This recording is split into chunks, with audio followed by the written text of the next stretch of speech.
Assalamualaikum warahmatullahi wabarakatuh. Waalaikumsalam Selamat siang, warahmatullahi salam wabarakatuh. sejahtera buat kita semua. Om Swastiastu, nama budaya, salam kebajikan. Sobat Bepom, kita bertemu lagi di podcast Ujar Bepom. Kali ini kita akan membahas terkait jamu, lebih tepatnya jamu yang mengandung BKO, dampaknya baik kesehatan dan ancaman pidananya. Nah, nanti untuk Sobat Bepom, apa itu BKO? Kita akan kupas bersama narasumber kita hari ini. Untuk hari ini sudah kedatangan narasumber kita yang orangnya kadang susah dicari ya di kantor ya. Alhamdulillah hari ini bisa hadir, yaitu Bapak Bambang Heri Purwanto sebagai Ketua Tim Penindakan di Balai Besar Polda Banjarbaru. Selamat datang Pak, apa kabar? Alhamdulillah sehat. Jadi teman-teman, di podcast sebelumnya sudah kita sempat singgung beberapa fungsi di Balai Besar Polda Banjarbaru. Salah satunya adalah penindakan. Fungsi penindakan ini salah satu tugasnya adalah menindak kejahatan di bidang obat dan makanan di wilayah pengawasan Balai Besar POM di Banjarbaru. Sekali lagi kami ucapkan terima kasih kepada Pak Bambang yang sudah hadir. Nah, kita langsung mulai aja Pak ya pada topiknya Pak. Ini kan kita berbicara tentang jamu Pak. Ya. Terus sekarang yang ada santer beredar kabar itu jamu mengandung BKO. Itu apa sih Pak BKO itu Pak? Oh iya. Ini bisa dijelaskan Pak kepada Sobat Bepom. Jamu BKO itu adalah istilah saja sebenarnya. Istilah yaitu jamu yang mengandung bahan kimia obat. Jadi di Indonesia ini kan kita menganut bahwa minuman jamu atau dalam bahasa Undang-Undang Kesehatan itu adalah bahan obat bahan alam. Jadi di Indonesia ini kita menganut bahwa jamu itu tidak boleh mengandung bahan kimia obat. Kenapa? Karena spesifik dari masyarakat Indonesia ini bahwa jamu itu dikonsumsi tiap hari untuk membugarkan kesehatannya, membugarkan badannya. Jadi kalau orang minum jamu tiap hari, dia itu semakin sehat atau menjaga kesehatannya, menjaga tubuhnya tetap sehat gitu. Sehingga dari itu maka ada peraturan dari Badan POM bahwa jamu tidak boleh mengandung bahan kimia obat. Ini berbeda dengan yang di negara Cina ya. Kalau di Cina itu mereka masih mengakomodir obat tradisional itu ditambahkan atau dicampurkan bahan kimia obat. Tapi di sana ada dokter khusus yaitu dokter obat tradisional. Kalau di sini kan tidak ada ya dokter obat tradisional ya. Sehingga tidak ada spesifik bahwa yang meresepkan jamu mengandung BKO itu ada gitu ya. Sehingga memang aturannya secara aturan tidak boleh jamu itu ditambahkan bahan kimia obat. Terus kenapa Pak ada yang mencampurkan obat itu ke jamu? Itu apa Pak? Oh iya, kalau itu masalah ekonomi ya. Iya. Jadi jamu mengandung BKO ini adalah jamu yang banyak dikonsumsi oleh masyarakat, terutama untuk keperkasaan pria. Yang kedua itu untuk obat nyeri atau pegelino atau asam urat. Nah, dua golongan itu banyak yang beredar obat-obat yang untuk nyeri itu adalah mengandung BKO. Nah, ini sebenarnya ada buah simalakaman juga. Jadi masyarakat kita ini rata-rata yang usia 30 tahun ke atas karena pola hidup yang salah ya. Itu mereka itu mengalami nyeri atau pegelinu atau asam urat. Dengan nyeri itu akhirnya mereka minum jamu asam urat atau pegelinu. Jamu asam urat pegelinu mengandung BKO, bahan kimia obat seperti penitrotazon, piroxicam, paracetamol gitu. Pas saat mereka minum jamu BKO, nyerinya hilang. Tapi dampaknya apa? Dampaknya dari konsumsi jamu mengandung BKO itu, BKO yang ada itu akan memperberat fungsi ginjal, sehingga ginjal akan rusak. Nah, ginjal yang semakin rusak akan memperparah rasa sakit. Nah, sakit dia mengkonsumsi jamu BKO lagi. Jamu BKO memperparah fungsi ginjal membuat sakitnya semakin parah lagi. Akhirnya itu menjadi sebuah lingkaran setan. Jadinya orang yang sebenarnya pengen menghilangkan nyeri, tapi akibat dari minum BKO tadi, bahan kimia obat tadi, menyebabkan ginjalnya ini semakin rusak. Ginjal rusak memperparah nyerinya. Jadi makanya itu rata-rata, itu ada tahapannya juga. Jangka panjang Pak ya? nggak langsung efeknya langsung terjadi instan apa seperti itu? Kalau dalam jangka pendek dia akan muncul namanya moon phase. Jadi kalau misalnya ada orang tua kita misalnya atau mungkin saudara kita yang minum jamu kok dia itu wajahnya membulat, jadi nanti lehernya nggak kelihatan, semakin membulat ininya wajahnya, itu namanya moon phase. Jadi wajah membulat, wajah rembulan. Ah, itu adalah tanda bahwa terjadi odem di wajah. Itu jangka pendek ya. Jangka menengahnya itu adalah terjadi nyeri. Nah, nyeri sendi, nyeri pegel-pegel linu gitu. Terus yang efek lanjutannya adalah terjadi edema. Edema itu adalah pembengkakan di kaki. Jadi kalau kaki sudah membengkak, kita jalan itu kalau kita pencet kaki kita itu di bengkaknya itu akan membentuk cekungan dan baliknya itu lama. Nah, biasanya itu terjadi namanya edema. Edema itu jadi pembengkakan akibat cairan dari ginjal itu sudah, jadi ginjal ini kan fungsinya adalah mencuci darah 50 liter per hari. Nah, karena dia itu fungsi ginjalnya melemah, akhirnya dia hanya mampu mencuci mungkin sekitar 90%. Nah, 10% itulah cairan yang tidak bisa diproses oleh ginjal, itu yang terjadi edema, menjadi bentuk edema. Dan untuk jangka panjangnya itu bisa menyebabkan gagal ginjal. Kematian bisa terjadi. Gagal ginjal ya, gagal ginjal itu kan kalau sudah gagal ginjal itu kan tahap selanjutnya kalau tidak dicuci darah secara di rumah sakit ya, cuci darah itu biasanya menyebabkan kematian. Tadi balik lagi Pak, kan tadi jamu BKO bahan kimia obat dicampurkan dengan adanya motif ekonomi. Ini masuk kategori kejahatan Pak ya? Ya, dalam Undang-Undang Kesehatan itu masuk pelanggaran di pasal 435. 435 itu apabila orang memproduksi atau menjual jamu mengandung bahan kimia obat, itu ancaman pidananya itu maksimal 12 tahun dan denda maksimal 5 miliar. Itu Sobat Bepom harus hati-hati di situ, jangan sampai punya produksi jamu tetapi dicampurkan dengan bahan kimia obat. Iya. Itu ternyata sangat berbahaya. Oke, berikutnya tadi terkait risiko kesehatan tuh Pak. Apakah memang beda itu Pak efek yang ditimbulkan oleh jamu BKO sama jamu yang tidak mengandung BKO? Iya. Jadi kalau jamu yang tidak mengandung BKO ini kan mereka sifatnya itu hanya membuat badan ini tambah bugar. Tadi memelihara kesehatan Pak ya? Memelihara kesehatan. Ya. Jadi dia itu seperti ya kayak menutupi atau menyembuhkan hal yang dari sel-sel yang sakit gitu. Kalau yang tidak mengandung BKO ya. Kalau mengandung BKO ini kebanyakan BKO yang dipakai kan obat-obat nyeri ya. Nah, itu yang bisa merusak ginjal tadi. Jadi bedanya jamu yang non BKO atau jamu yang asli itu ya. Jamu yang asli itu ya semakin dia minum mungkin efeknya tidak langsung, tapi kalau sudah dikonsumsi lebih dari seminggu maka akan kelihatan khasiatnya.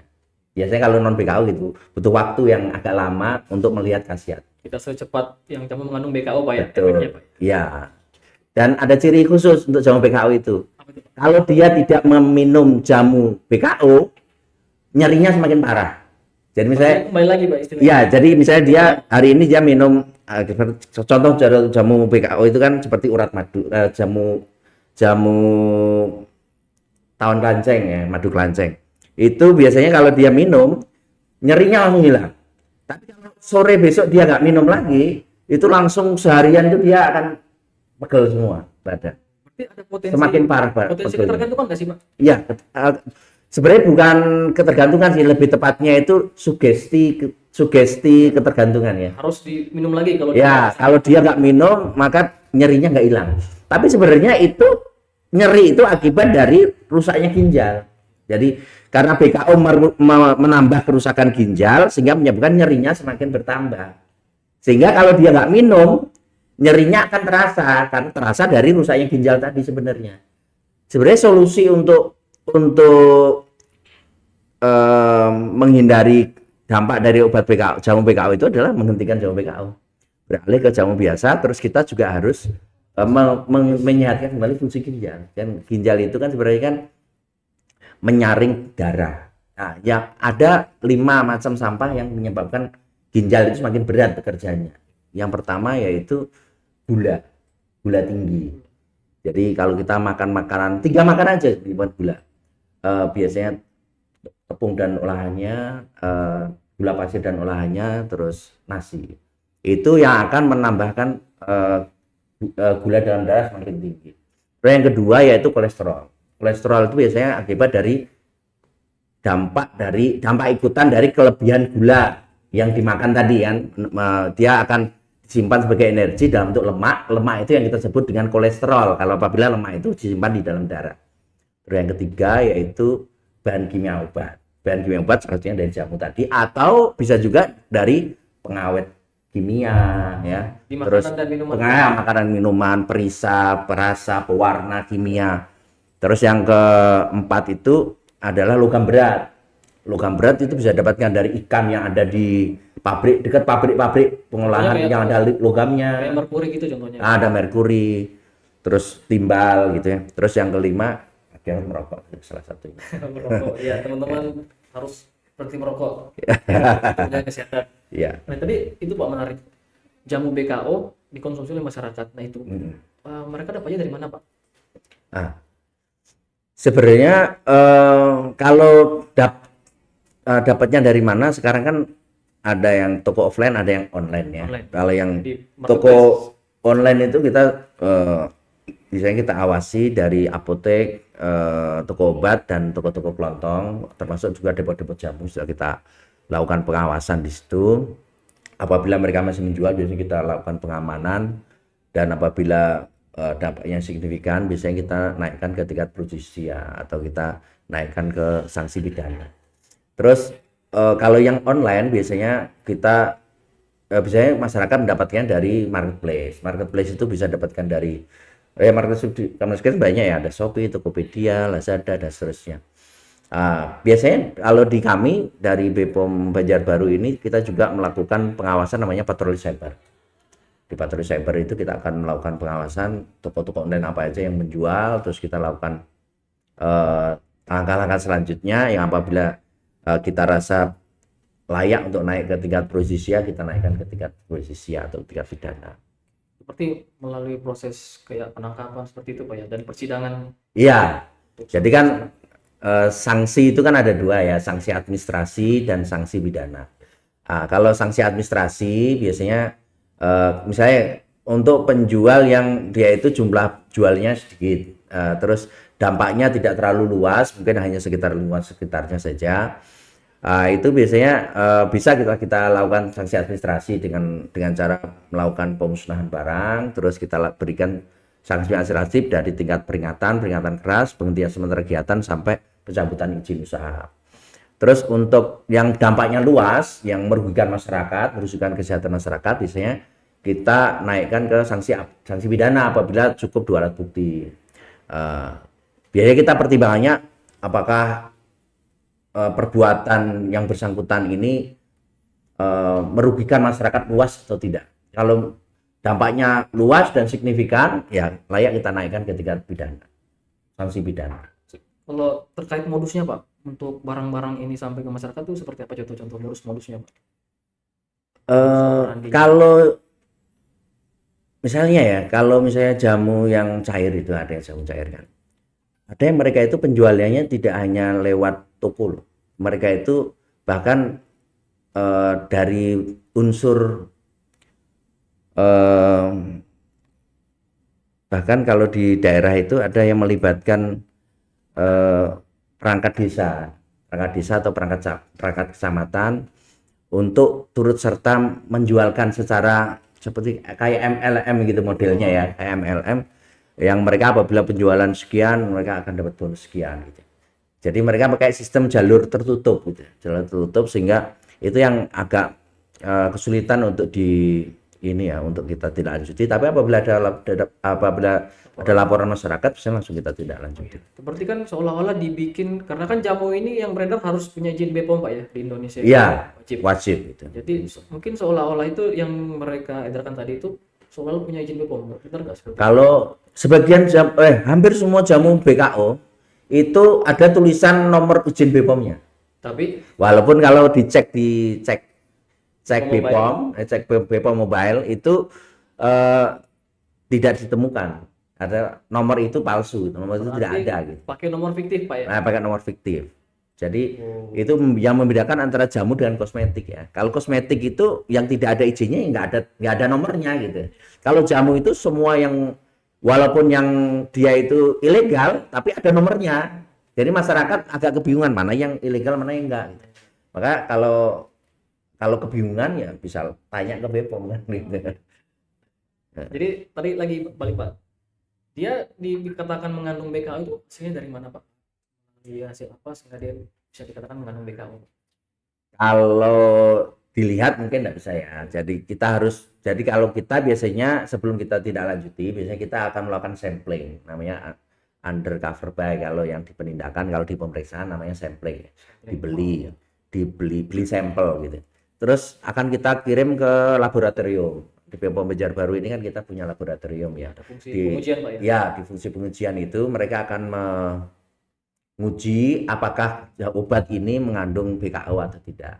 Apabila mengandung BKO akan dilaporkan ke pusat ke Kedeputian 2 untuk ditindaklanjuti. Ya, apabila nanti akan muncul public warning terhadap jamu-jamu yang mengandung BKO tersebut. Dan juga akan ditembuskan ke kami di penindakan ini. Kami nanti akan tindak untuk pembersihan jamu BKO itu. Kalau untuk di wilayah pengawasan BPOM Banjarbaru sendiri Pak itu seperti apa Pak? Apakah banyak atau seperti apa? Banyak. Peredaran jamu BKO. Ya, masuk banyak. Jadi ya ini sebenarnya juga fenomena dan sebenarnya peluang juga. Jadi maksudnya pertama bahwa mungkin kalau masyarakat umum ini kita tanya, terutama yang umur 30 tahun ke atas itu kan yang nyeri-nyeri itu, yang nyeri tinggi. Kalau tanya mereka untuk mengatasi nyeri bagaimana? Rata-rata mereka ada dua opsi. Yang pertama itu mereka beli jamu yang saya tidak mau obat-obatan, saya maunya jamu. Padahal Gitu, jamunya mengandung obat, gitu kan? Sama aja sebenarnya. Karena jamunya jamu BKO atau semi ilegal. Yang kedua, mereka beli di toko obat tanpa kontrol ya, tanpa pendampingan dari tenaga farmasi ya, sehingga tenaga medis, sehingga yang terjadi sekali mereka minum obat anti nyeri ini tanpa ada pendampingan melihat kasus yang dialaminya, akhirnya terjadi semakin parah. Jadi memang harusnya untuk yang nyeri ini fokusnya ya kita perlu konsultasi ke dokter ya, dokter untuk mendiagnosis sebenarnya sakitnya apa dan solusinya gimana. Karena ini kan hubungannya bukan hanya masalah nyerinya, tapi kan nyeri ini hubungannya dengan fungsi ginjal yang menurun kan gitu. Sebenarnya kalau kita memperbaiki fungsi ginjal, maka nyeri ini akan hilang dengan sendirinya sebenarnya. Cuma kan maunya efeknya instan Pak ya? Ya, orang fokusnya hanya di nyerinya saja. Jadi mereka tidak tahu bahwa akar masalahnya di mana. Makanya itulah perlu pendampingan tenaga medis supaya solusinya ini bisa selesai sampai akarnya. Kemudian juga ini kan tahun ini aja ada beberapa berita itu Pak, pabrik jamu-jamu yang mengandung BKO ini ternyata diketahui dan dilakukan penindakan. Ya. Itu seperti apa Pak prosesnya Pak? Ya, itu kemarin ada ya di Jawa Tengah ya penangkapan besar-besaran terhadap pabrik jamu mengandung BKO. Kalau skala pabrik ya tidak lanjut ketika terusisi ya ke sanksi pidana karena kan mereka pertama membuat jamu secara ilegal, yang kedua dampaknya ini luas karena mereka itu jualnya se-Indonesia, artinya dan mereka itu punya ini loh, punya tidak hanya satu tempat, mereka itu punya banyak pabrik ilegal gitu ya. Jadi mereka kalau satu ditangkap, mereka masih punya cadangan pabrik ilegalnya gitu. Nah, ini yang membuat kita agak kesulitan untuk menghabisi sampai akar-akarnya itu karena mereka memang karena ini adalah mereka anggap sebagai peluang ekonomi yang sangat besar, akhirnya mereka itu secara ilegal membuat itu. Nah, ini sebenarnya menjadi tantangan untuk para apoteker ya, bagaimana untuk memberikan solusi terhadap untuk membuat jamu atau membuat kan jamu itu ada 3 kategori ya, ada kategori jamu, ada kategori obat obat herbal terstandar, yang ketiga fitofarmaka. Nah, kalau bisa memberikan solusi terhadap pengganti jamu BKO ini, tentunya itu sangat bagus sekali ya. Karena yang ilegal saja konsumennya ini banyak sekali dan korbannya juga banyak sekali.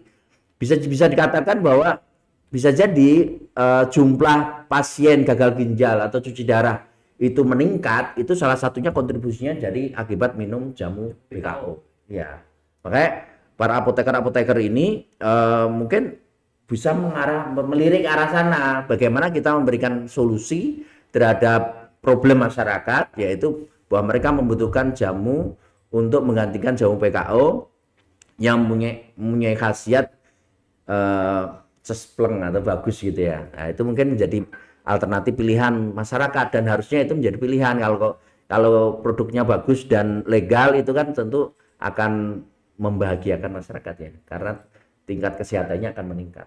Apalagi Sobat Bepom tahu kan jamu itu kan warisan budaya Indonesia Pak ya. Betul, iya. Harus dilestarikan, apalagi punya potensi ekspor yang bagus, dan sangat sayang sekali kalau dinodai dengan jamu-jamu BKO ini. Jangan sampai bisa diekspor ke luar negeri ternyata mengandung BKO, itu kan sangat fatal Pak ya akibatnya Iya. untuk Indonesia. Dan jamu itu sudah ada dari kerajaan dulu ya. Iya. Itu kan sebenarnya minuman keraton sebenarnya jamu itu kan. Terus ada masa di mana jamu itu akhirnya diedarkan secara luas di masyarakat kan. Awal-awalnya itu kan minuman para keluarga kerajaan, keluarga keraton. Yang Jadi mungkin mereka menguji khasiatnya itu lama Pak ya. iya, Kita tahu bisa ini jadi. daun ini manfaatnya ini tuh butuh waktu yang sangat lama Pak. Ya, dulu kan kita kenal namanya tabib ya. Iya Pak. Tabib. Nah, iya benar. Dokter belum ada Pak. Tabib. Sekarang mungkin kita kenalnya apoteker ya. Tapi sekarang sudah mulai bermunculan kok apoteker-apoteker yang fokus untuk pembuatan jamu herbal ya. Gitu. Ya, oke. Nah, tadi balik lagi Pak terkait dengan peredaran jamu BKO. Sebenarnya tantangan kita paling besar di distribusi atau produksi Pak untuk pengawasan BPOM. Yang BKO-nya atau BKO kan ilegal ya. Iya. Kalau di Kalsel ini kita belum menemukan jamu mengandung BKO ya. Di Kalsel ya. Produksinya apa? Produksinya. Pabrik. Kalau di Kalsel ini lebih ke distribusi sih. Jadi dan dari hasil penindakan kita, mereka itu pembeliannya itu pertama lewat marketplace ya. Lewat marketplace, terus mereka minta nomor adminnya. Habis itu kopi darat. Jadi berpesannya itu langsung dari WA gitu. WA antara dia dengan adminnya yang ada di marketplace tersebut. Nah, itu untuk menghilangkan jejak gitu. Karena kalau mungkin sampai itulah. Jadi seperti ya. Jadi untuk di Kalsel ini lebih banyak ke penjualan sih, ke distribusi. Ya. Jadi kan kalau kita kan ada dua bidang yang spesifik mengawasi terhadap peredaran jamu kan. Yaitu kami ada namanya bidang pemeriksaan yang fokusnya adalah pengawasan jamu yang ada di outlet-outlet yang terlihat gitu ya. Kalau kami di penindakan ini adalah mengawasi jamu yang beredar di outlet-outlet atau perumahan yang tidak terlihat gitu ya. Jadinya ibaratnya mereka jual di rumah tapi gudangnya tuh banyak sekali isinya. Nah, kami fokusnya ke sana. Jadi karena untuk penjualan jamu yang di outlet-outlet yang resmi biasanya tim pemeriksaan ini setiap minggu sudah terus-menerus untuk melakukan pengawasan ya. Jadinya relatif bisa ditekan gitu ya. Maka mereka berpindah dari outlet yang legal yang terlihat menjadi outlet yang tidak terlihat. Jadi mereka itu di rumahnya punya gudang banyak, mereka itu edarkan seluruh Kalselteng bahkan. Kalau di sini Kalselteng wilayahnya. Jadi di Kalsel, jadi mereka setiap Sabtu dan Minggu itu mereka akan berangkat ke Kalteng untuk mengedarkan jamu itu. Untuk hari Senin sampai Jumat mereka edarkan yang di wilayah Kalsel. Berarti jamu BKO ini akan sulit ditemui di apotek atau minimarket, supermarket seperti itu Pak ya? Harusnya gitu, karena kalau misalnya ditemukan pasti itu akan menjadi temuan dan kita akan memberikan sanksi administratif terhadap sarana legal tersebut. Karena mereka kan juga sudah tahu kan peraturannya. Ya kan tadi misalnya orang yang melakukan kejahatan ini memilih-milih tempat Pak ya untuk melakukan pemasaran produk. Iya betul. Kalaupun mereka jual mereka malam hari gitu. Oh, Jadi mereka milih waktu juga. Jadi karena mungkin BPOM pengawasannya itu lebih ke pagi sampai sore, mereka beralih jualnya khusus malam gitu. Jadi mereka menghindari supaya tidak masuk dalam radar pengawasan gitu. Makanya kami kan ada di BPOM, di Balai Besar Pembajaran Baru ini kan ada dua ranah ya.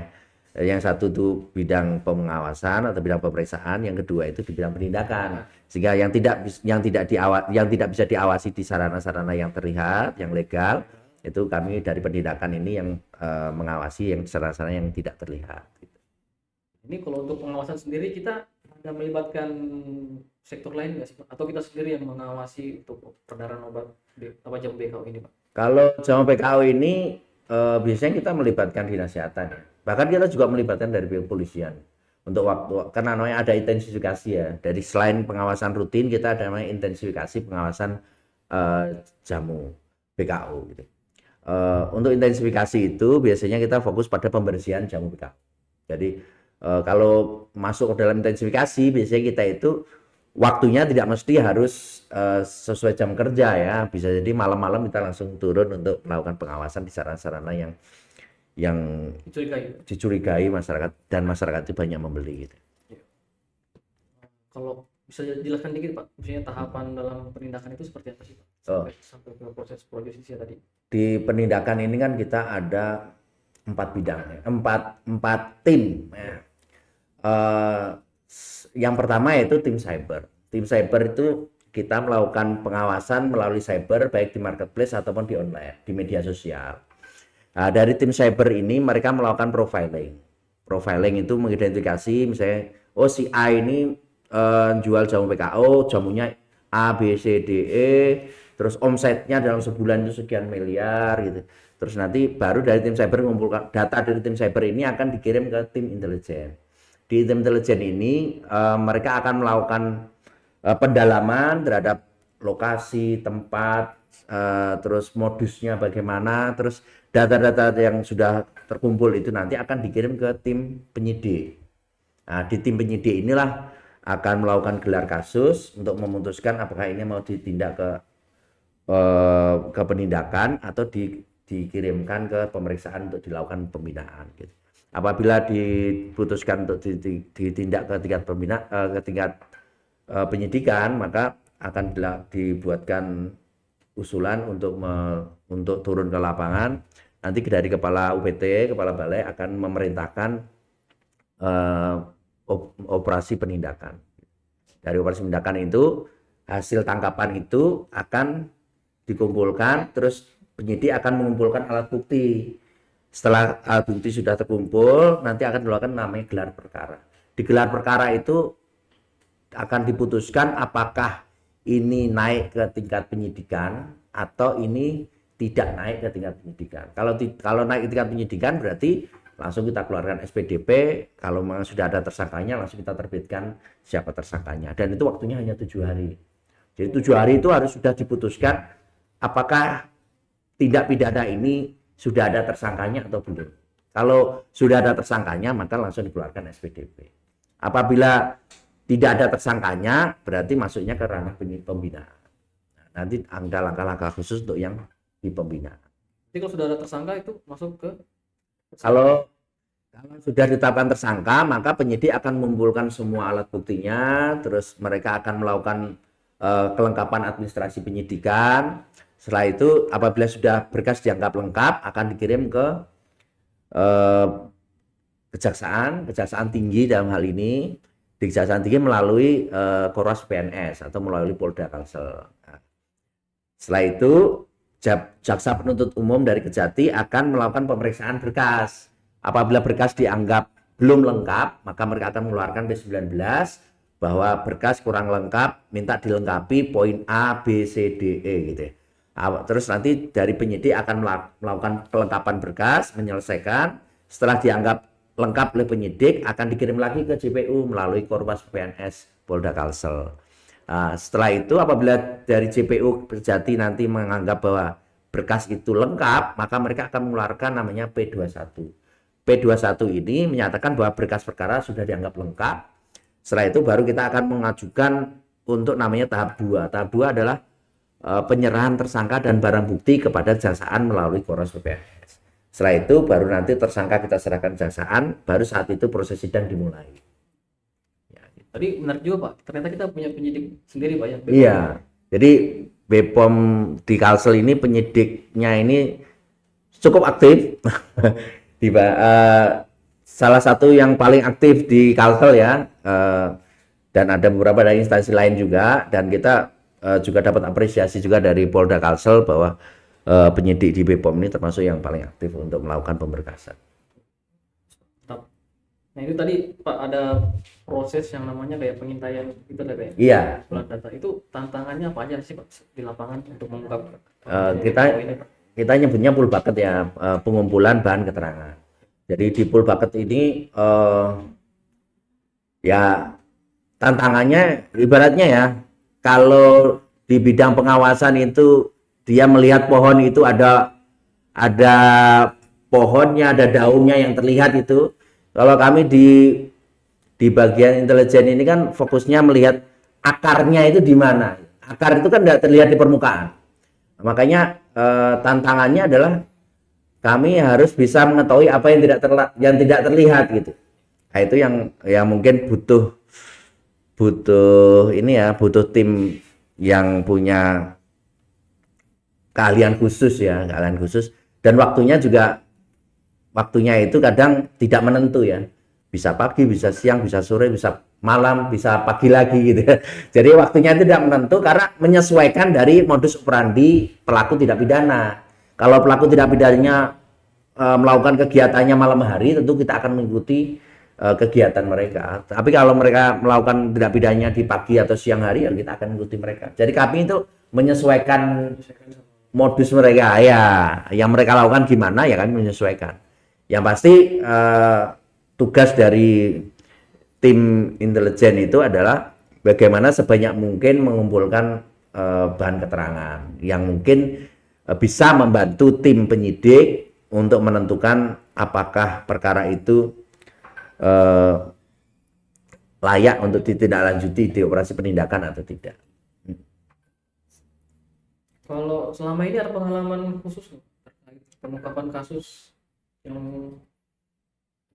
jadi memori tersendiri Pak? Ya. Dengan hari ini. Kalau pengalaman khususnya ya kemarin baru aja sih. Jadi kita pernah melakukan pengungkapan jamu BKO ini sampai malam hari ya, sampai jam 2 malam gitu. Karena memang modusnya itu malam hari itu mereka jadi mulai dari maghrib itu mereka itu memindahkan barang itu yang akan dikirim ke Kalteng itu pindah ke mobil. Setelah itu mobil itu berpindah dari satu tempat ke tempat lain. Dari situ mereka menunggu berangkat itu habis sekitar jam 8 dan 9 gitu. Nah, jadi kami melakukan pengantaian itu dari pagi sampai malam gitu. Nah, saat malam mau berangkat, baru bisa kita hentikan dan kita lakukan penggeledahan pada kita. Arti sekarang pelaku-pelaku ini juga cukup waspada Pak ya? Iya. Jadi mereka memindahkan waktu yang biasanya mereka kegiatannya mereka itu di pagi atau siang hari, mereka berpindah ke malam hari. Karena kan mereka asumsinya kalau malam hari kan petugas sudah tidak ada lagi, sudah tidak ada yang mengawasi. Nah, mereka berpindah ke malam hari supaya apa? Supaya tidak terendus. Nah, gitu. Dan mereka dalam hal mengambil barang juga tidak di toko resmi. Ya, mereka berpindah dari gudang satu ke gudang lain. Yang gudang itu juga tidak ada tulisan bahwa ini menyimpan jamu BKO, nggak ada sama sekali. Iya. Jadi ini sebenarnya melibatkan banyak pihak Pak ya untuk peredaran jamu BKO ini Pak. Maksudnya ada yang spesialis bagian distribusi, ada yang penjualan, ada yang nyetok seperti itu Pak. Iya.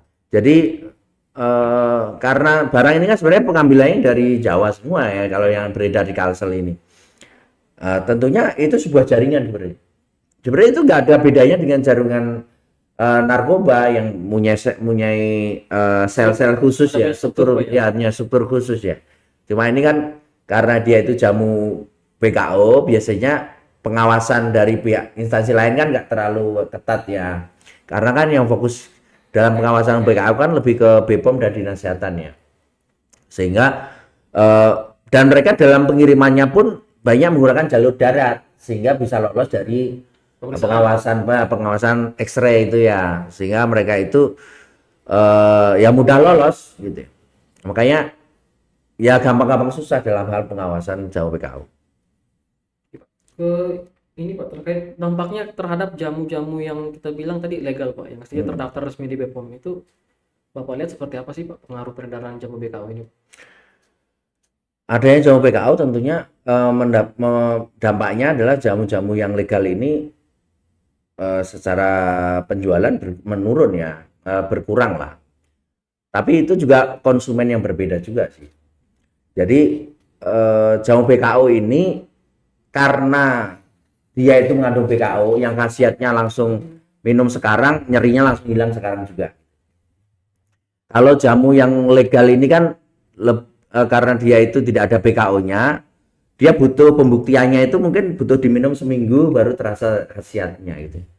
Nah, tentunya masyarakat ini yang tidak paham tentang kesehatan, mereka milihnya jamu BKAU karena minum hari ini langsung hilang nyerinya. Padahal dalam hal kesehatan, justru yang jamu yang tidak ada BKAU-nya ini yang melindungi kesehatan ginjalnya. Yang jamu BKAU ini yang merusak ginjalnya sebenarnya. Nah, ini yang mungkin secara kalau dalam hal penjualan tentunya jamu yang non BKAU ini mereka itu pasarnya mungkin kurang gitu ya, karena kalah oleh jamu yang BKAU. Maka tugas kita itu memberikan edukasi ke masyarakat bahwa jamu yang mengandung BKAU ini walaupun secara menghilangkan nyerinya itu langsung terasa dalam hitungan 1-2 jam gitu ya. Tapi sebenarnya jangka panjangnya ini sangat berat karena dampaknya itu ginjal ini semakin rusak dan dampak panjangnya itu adalah bisa menyebabkan gagal ginjal yang mengharuskan dia cuci darah. Nah, ini kan kalau ginjal sudah rusak kan tidak bisa digantikan kan. Kecuali transplantasi ginjal. Transplantasi ginjal itu kan juga nggak murah ya. Tidak semua orang mau bisa transplantasikan. Ya. Kemudian ini Pak, terus bagaimana kita bisa membedakan Pak jamu BKAU sama jamu yang istilahnya aman, baik dari segi kemasan ataupun mungkin ada dari rasa aroma seperti itu Pak? Kalau dari melihat nomor izin edarnya bisa dicek di BPOM Mobile ya, atau dicek BPOM, ada itu bisa lihat apakah itu memang jamu yang legal atau enggak. Terus yang kedua dari sisi gambar, biasanya jamu-jamu yang mengandung BKAU ini gambarnya itu jamu-jamu yang sensual ya, terutama kalau jamu BKAU-nya itu jamu BKAU untuk keperkasaan. Nah, itu biasanya gambar-gambarnya itu gambar-gambar yang tanda kutip untuk orang dewasa lah gitu. Nah, itu bisa dipastikan bahwa itu jamu BKAU. Terus untuk khasiat cirinya adalah jamu BKAU itu kalau minum nyeri yang diharapkan hilang itu bisa hilang seketika. Tapi kalau tidak minum, nyerinya berlipat. Jadi misalnya level nyerinya mungkin hari ini 60. Setelah minum jamu BKAU, nyerinya hilang. Saat besok tidak minum lagi, 60 itu naik ke 70 atau 80. Gitu. Jadi nyerinya naik karena nggak minum jamu. Apalagi kalau kita konsumsi seminggu, terus berhenti, nyerinya semakin tambah. Nah, itu berarti jamu BKAU itu. Karena dengan meningkatnya kerusakan ginjal menyebabkan nyerinya semakin meningkat juga. Itu dari sisi setelah mengonsumsi Pak ya baru bisa. Iya, gitu. Nah, kalau ciri jamu non BKAU itu semakin lama dia minum, semakin sehat dia gitu. Kalaupun dia berhenti minum, tidak menyebabkan keluhan yang signifikan gitu. Jadi tidak ada dampak yang terlalu signifikan bahwa dia kalau nggak minum nyeri enggak. Kalau yang non BKAU nggak ada dampak ke arah sana. Terus untuk ke depan Pak, dari kelompok fungsi penindakan ini untuk memberantas jamu BKAU akan seperti apa Pak di mungkin tahun 2026 ada strategi khusus atau seperti apa? Ya, yang pertama kami dari penindakan ini kan bersama dengan pemeriksaan ini kan melakukan pengawasan terhadap depot jamu. Karena Depot jamu ini kan sebenarnya yang kita harapkan sebagai muka terhadap pemasaran jamu yang legal, jamu yang sesungguhnya jamu. Maka kami juga tidak mengharapkan bahwa depot jamu itu menjual jamu mengandung PKO.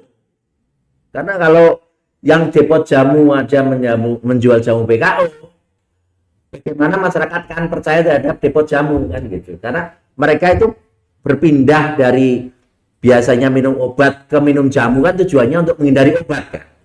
Makanya depot jamu ini harus bisa memberikan trust atau kepercayaan kepada masyarakat bahwa mereka itu menghindari obat sehingga mereka minum jamu di depot jamu. Nah, kalau depot jamu menjual jamu mengandung PKO, tentunya kepercayaan masyarakat terhadap jamu ini akan hilang. Maka kita sangat berharap bahwa depot jamu ini komitmen untuk menjual jamu yang tidak mengandung PKO. Jadi kita sudah melakukan pembinaan terhadap depot jamu untuk mereka menjaga komitmen.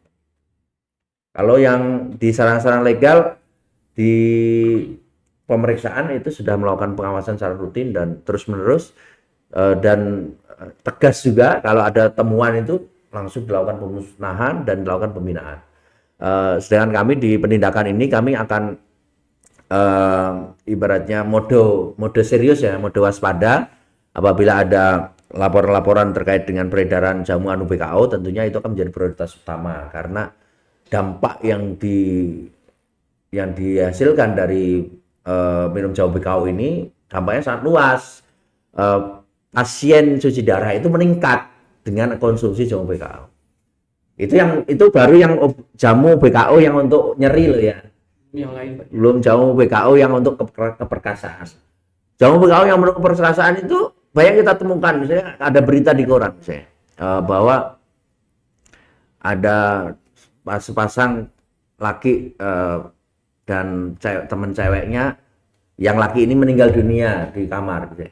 Nah, itu biasanya karena dia konsumsi jamu PKO untuk keperkasaan biasanya.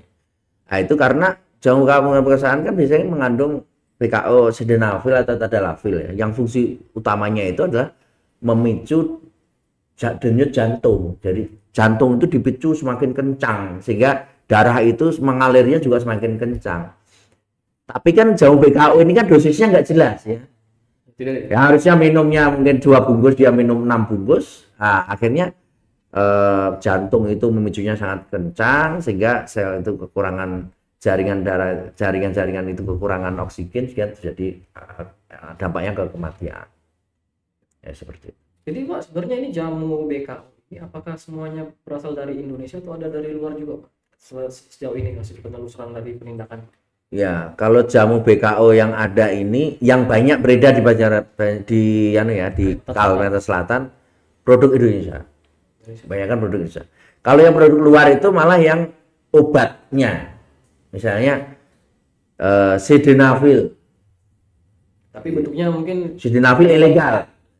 Sildenafil ada yang legal kan produk Indonesia.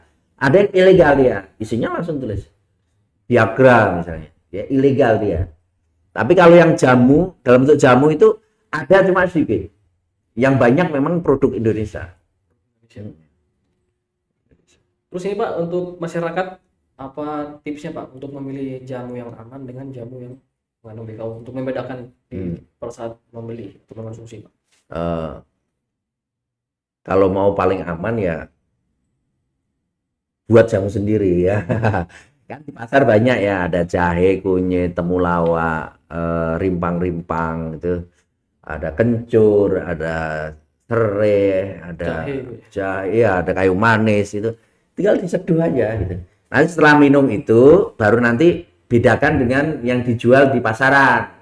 Kalau khasiat yang dirasakan sama, berarti itu gak ada PKO-nya kan gitu. Tapi kalau dibedakan dengan yang pasaran kok habis minum kok badan terasa panas, biasanya itu mengandung PKO. Jadi itu ada penolakan dari tubuh kan, badan semakin panas kok kayak alergi kayak gimana, ada sesak napas ya. Biasanya itu ada PKO-nya. PKO-nya sangat tinggi sehingga menyebabkan dia sesak napas. Seperti kan teman-teman sobat BPOM tahu kan di BPOM ada kampanye ceklik namanya. Oh ya, Cek kemasan, label, izin edar, kadaluarsa Pak ya. ya, ya, Itu perlu juga diperhatikan sobat BPOM dalam mengonsumsi obat dan makanan yang beredar di masyarakat. ya. Ya. Kita ada tambahan lagi Pak terkait jamu BKO ini tips-tipsnya buat masyarakat. Ya, untuk masyarakat ya, ya kami berharap sekali ya bahwa di masyarakat ini, terutama untuk yang jamu BKO untuk nyeri ya. Jadi kalau di sekeliling kita ada orang kelihatan gemuk mendadak, bahkan mungkin satu kampung kok gemuk mendadak, ternyata dia itu habis minum jamu. Nah itu modelnya harus bahwa, oh jangan-jangan ini dia minum jamu mengandung BKO. Terus yang kedua, gemuk mendadak itu dilihat dari moon face ya, wajahnya membulat ya. Yang kedua, kalau dalam waktu 6 bulan ke depannya kakinya itu membengkak atau terjadi edema, ciri edema itu adalah kakinya membengkak, kalau dipencet dia akan cekung dan kembali ke awal itu lama gitu. Nah, itu berarti edema. Cairan yang tidak selesai diproses oleh ginjal akhirnya menjadi edema tadi. Maka harus hati-hati, itu tahapan kedua. Terus tahapan ketiga itu biasanya akan muncul asam urat atau linu gitu ya. Terjadi asam urat di nyeri sendi, di antar sendi gitu ya. Terus yang keempat itu biasanya vonis gagal ginjal 1. Terus itu kalau berlanjut vonis gagal ginjal 2. Nah, kalau sudah sampai situ tentu solusinya hanya cuci darah. Makanya kalau baru tahapan pertama, baru tahapan ke pembengkakan di wajah atau kita nyebutnya moon face, maka harus hati-hati. Itu adalah warning pertama, maka segera hentikan minum jamu BKO itu. Segera ke dokter dan hentikan minum jamu BKO-nya. Perbanyak minum air putih, itu paling aman. Kalau mau sehat lagi, minum air kelapa. Itu paling sehat ya. Itu pesan-pesan untuk masyarakat yang menjual jamu apa? Untuk yang menjual jamu, bahwa kami hanya menyampaikan ya bahwa di Undang-Undang Kesehatan itu telah ada peraturan bahwa ada ancaman pidana terhadap penjual jamu yang mengandung BKO, yaitu dengan ancaman pidana maksimal 12 tahun dan denda maksimal 5 miliar. Makanya apabila rekan-rekan pengusaha yang menjual atau memproduksi jamu BKO harus tahu konsekuensinya, bahwa konsekuensi dari menjual obat dan jamu BKO itu adalah ada ancaman pidana di dalamnya. Dan dia harus paham bahwa menjual jamu BKO ini merusak kesehatan masyarakat. Jadi masyarakat kita tentunya akan sangat rugi apabila mereka mengkonsumsi jamu mengandung BKO. Kayak tugas dari kita semua, termasuk pengusaha jamu, itu bagaimana kita mengembalikan fungsi kita, yaitu bahwa kita menjual jamu itu adalah dalam rangka untuk meningkatkan kesehatan masyarakat. Makanya kita harus memberikan produk jamu yang berkualitas, yang tidak mengandung BKO, sehingga masyarakat yang membeli jamu dari kita ini, mereka itu aman dan semakin sehat dan terjaga kesehatannya. Ya, baik Pak Bambang, karena waktu yang terbatas juga, Ya. mungkin sampai di sini bincang-bincang kita terkait jamu BKO dan ancaman pidananya Pak ya, Iya. pada pelaku kejahatan. Ya, jadi Sobat BPOM dimanapun berada, sekali lagi sebelum mengonsumsi bahan makanan jangan lupa pastikan selalu cek kemasan, label, izin edar dan kadaluarsa. Kemudian jika dalam peredaran ditemukan produk-produk yang berbahaya, bisa segera dilaporkan kepada Badan POM. Banyak kanalnya melalui Halo BPOM ataupun bisa melaporkan kepada Balai Besar Banjarbaru, ada Instagram, ada Facebook, ada banyak kanal informasinya. Itu akan segera kami tindak lanjuti. Ya. Terima kasih Pak Bambang atas waktunya. Dan untuk teman-teman YouTube, untuk mendukung channel ini jangan lupa like, komen, dan subscribe untuk mendapatkan edukasi-edukasi terkait obat dan makanan yang aman untuk masyarakat. Ya. Saya Tri Sumarto undur diri. Untuk informasi obat dan makanannya aman, pastikan kata BPOM. Assalamualaikum warahmatullahi wabarakatuh. Waalaikumsalam. Terima kasih. Ya, kasih.